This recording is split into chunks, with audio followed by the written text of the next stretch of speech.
Alors maintenant, nous allons voir différents aspects importants du plaidoyer.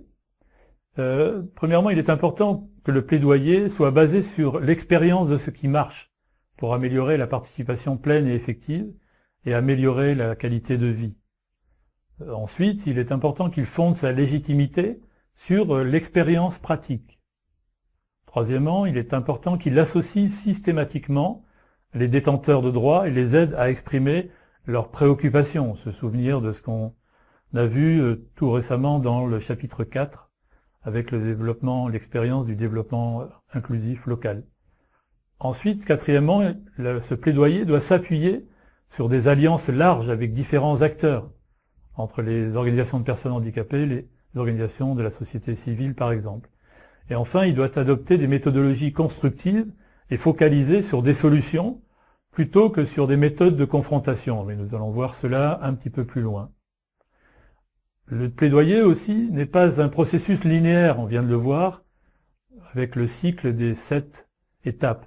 Si bien que ces différentes étapes doivent être réexaminées en cours de processus. C'est un processus dans lequel il y a des ajustements, il y a des évolutions qui tiennent compte des résultats au fur et à mesure de l'action. Les organisations de personnes handicapées et Handicap International, par exemple, ont l'habitude de réagir et de s'adapter à un changement d'environnement extérieur, particulièrement lorsqu'il faut mener des actions de plaidoyer dans des situations ou dans des contextes politiques complexes. Les stratégies doivent aussi changer et saisir les opportunités lorsqu'elles surviennent. Cependant, il est important d'envisager, d'analyser et de planifier chaque étape comme partie intégrante d'une stratégie globale de plaidoyer. Alors la plupart des efforts liés aux activités de plaidoyer de la société civile sont bien basés sur la dénonciation des violations des droits de l'homme et la mise en avant de dysfonctionnements de la société, ce qu'on appelle un plaidoyer de dénonciation, non-application des droits contenus dans la Convention par exemple.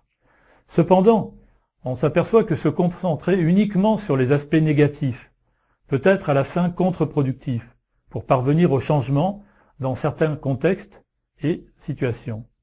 Montrer aux autorités décisionnelles et autres acteurs influents comment réaliser des changements concrets basés sur des données probantes peut enrichir les efforts de plaidoyer en faveur des changements et progrès vers la pleine et effective réalisation des droits des personnes handicapées.